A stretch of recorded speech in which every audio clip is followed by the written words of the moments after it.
Olá, o Dr. Bessel van der Kolk dá um dado assim, assustador no livro dele.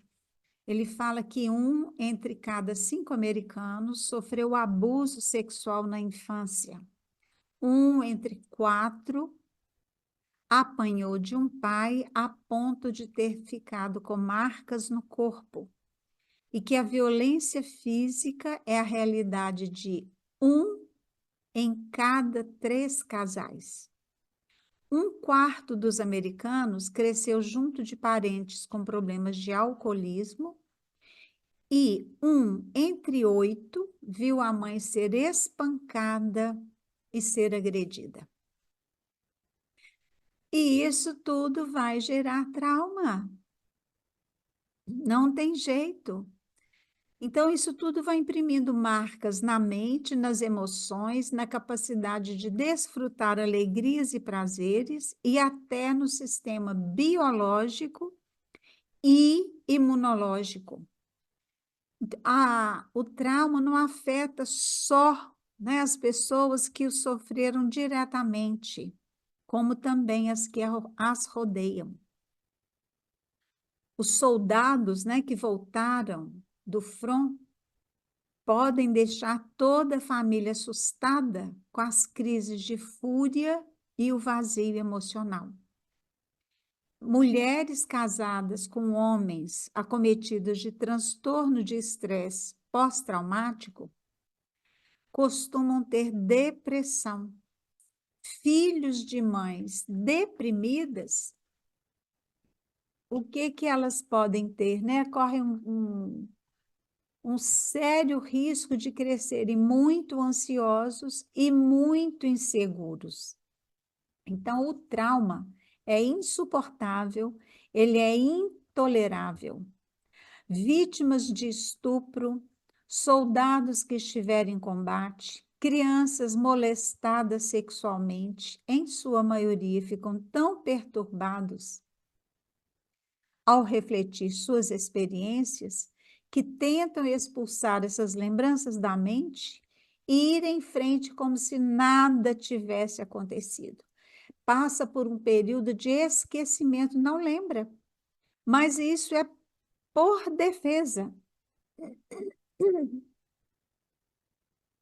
E quando a memória vem, a vergonha, a culpa.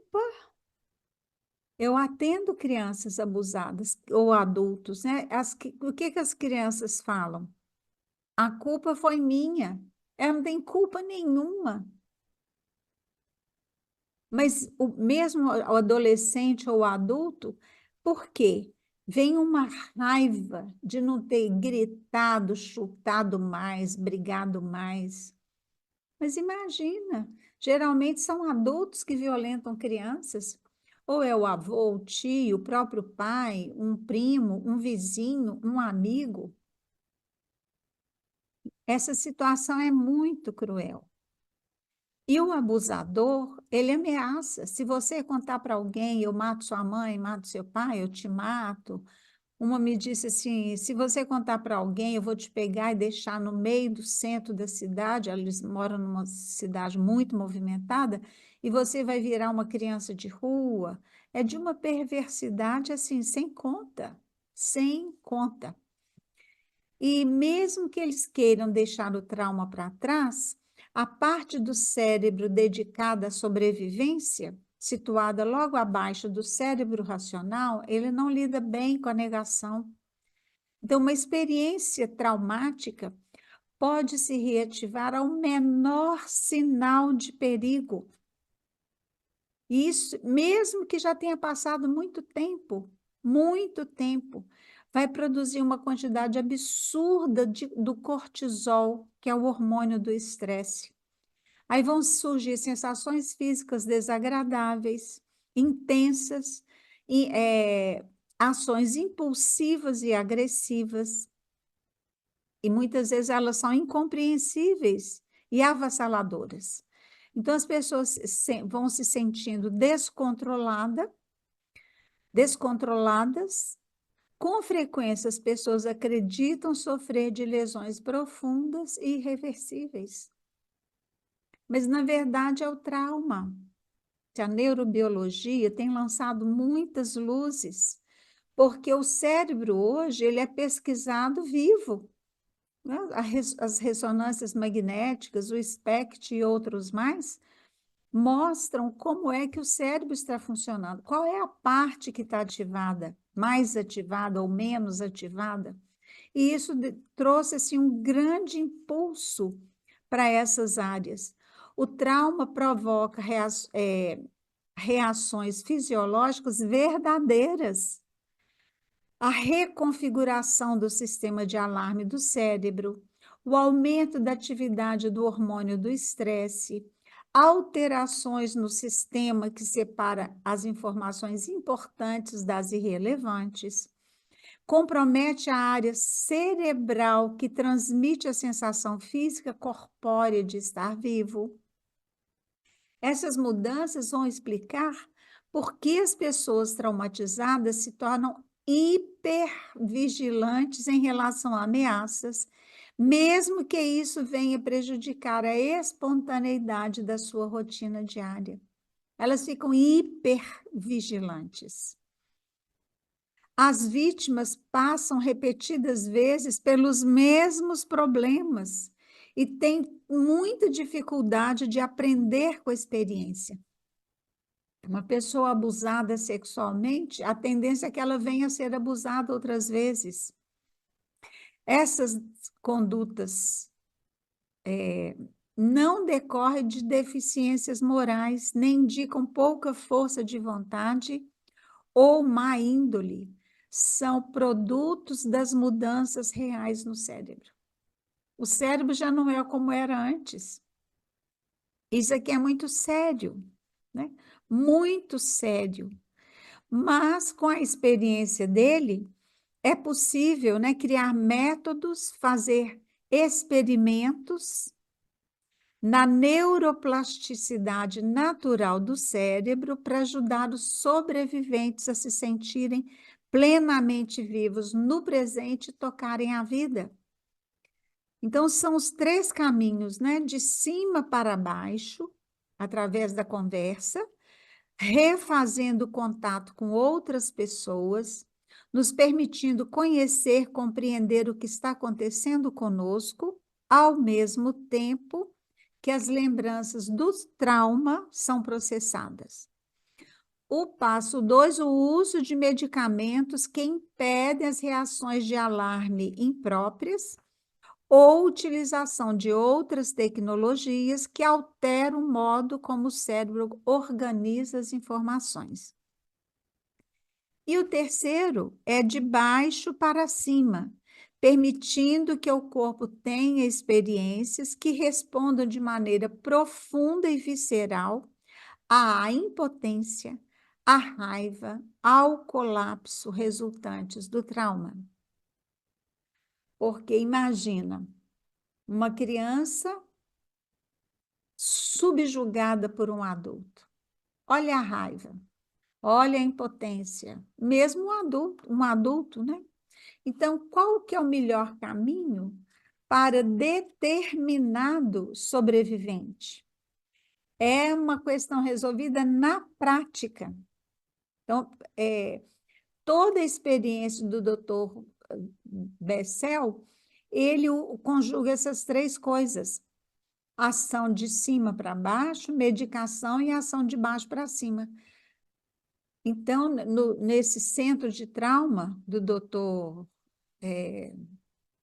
Bessel, Van der Kolk, ele fala que qual que é a missão? Cuidar de crianças, adultos, mas desde o começo eles se dedicam à pesquisa dos efeitos do estresse traumático nas variadas populações.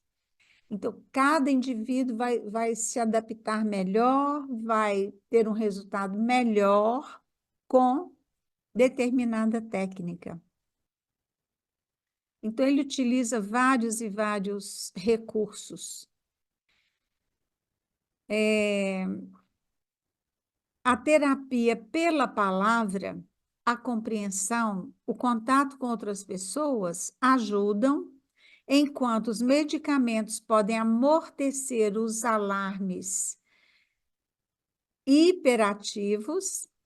No entanto, vemos também que as marcas do passado podem se transformar com as experiências físicas que combatem a impotência, a raiva, o colapso inerente ao trauma, e assim leva a pessoa a recuperar o autodomínio. Eu atendi uma criança, eu sou voluntária numa creche, e uma criança já tinha 15 dias que não ia na escola, 4 anos. E a mãe procurou a coordenação da creche, né? E ela me indicaram, e ela foi, então, fomos conversar. A mãe me disse que a irmã estava dirigindo o carro, ela do lado, o filhinho atrás na cadeirinha, e o carro parou. Ela tentou, nada, tentou, nada.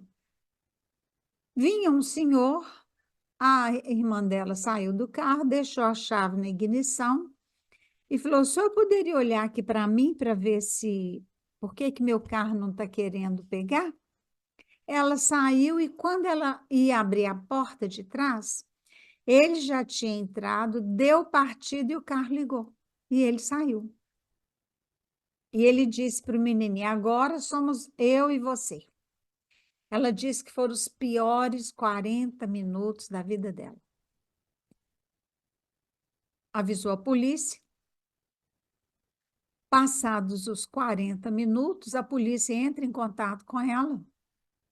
Fala: olha, nós achamos o carro, é o carro que você me deu a placa, né? A toda a descrição. Uma pessoa, o carro estava abandonado, uma criança chorando muito lá dentro, e uma pessoa passou, viu, abriu a porta, né? Pegou a criança no colo e chamou a polícia. Ela, então, avisou para a polícia que a mãe dela morava bem pertinho do lugar que o carro estava parado, ligou para a mãe e falou: mãe, vai lá e pega ele e eu já estou indo para lá. Bem, e essa que era a história. Eu usei com essa criança o EMDR, é um reprocessamento e dessensibilização através do movimento de olhos. Na verdade, eu não uso movimento de olhos, a gente faz um toque nos dois, do lado esquerdo e no lado direito do corpo. O cérebro do lado esquerdo e direito vão funcionar ao mesmo tempo e o inconsciente, então, é acessado. Com criança, a gente usa desenho, a criança é muito projetiva. Então, a gente retangula, né, uma folha de A4, divide em 4, são 4 retângulos. E eu pedi a ele, então, que ele desenhasse o medo dele. Ele disse assim: não, Fátima, não é medo, é pavor. Eu falei: ok, então desenhe seu pavor. Tinha lápis de cera, lápis de cor. Ele ainda pegou lápis de cera preto e, assim, com muita força, ele coloriu a folha inteira, os 4 retângulos, de 3 folhas a 4. Então, foram 12 retângulos, ele colocando para fora o pavor. Na próxima folha, ele começou a desenhar o sol, isso é um ótimo sinal, o céu, e foi desenhando, desenhando, e até que o último quadro que ele desenhou um carro da polícia, um carro, ele me disse que era o da tia, o policial prendendo o bandido, e um super-herói. Eu perguntei, a gente pergunta para a criança, né? Quem são essas pessoas? O policial, o bandido e esse super-herói sou eu. Aí eu pensei: opa, tá resolvido. Falei: ótimo, então vamos gritar bem alto, eu sou um super-herói. E ele gritou várias vezes. E a gente faz uma âncora, né? Um determinado número de vezes do toque para ancorar, vai ficar registrado ali esse momento maravilhoso, né, de cura. Eu encerrei com ele às 11 da manhã e 9 da noite a mãe me liga e falou: "Ah, você me desculpa, mas eu tinha que te ligar." Isso era uma sexta-feira, porque nós chegamos em casa.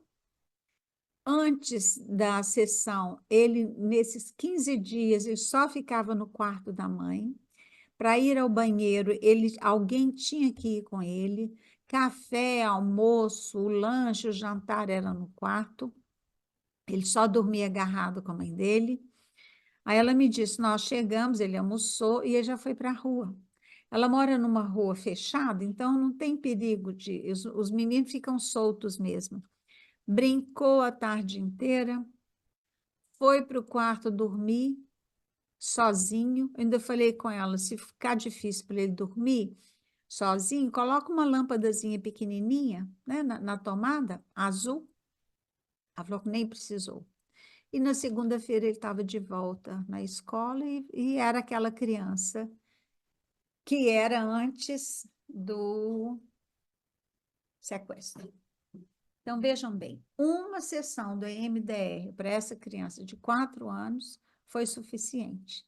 Então, cada um reage de um jeito, né? Eu falo que Deus é Pai de misericórdia, então ele envia esses missionários para a Terra, porque o Dr. Bessel van der Kolk é um missionário, não tem dúvida nenhuma.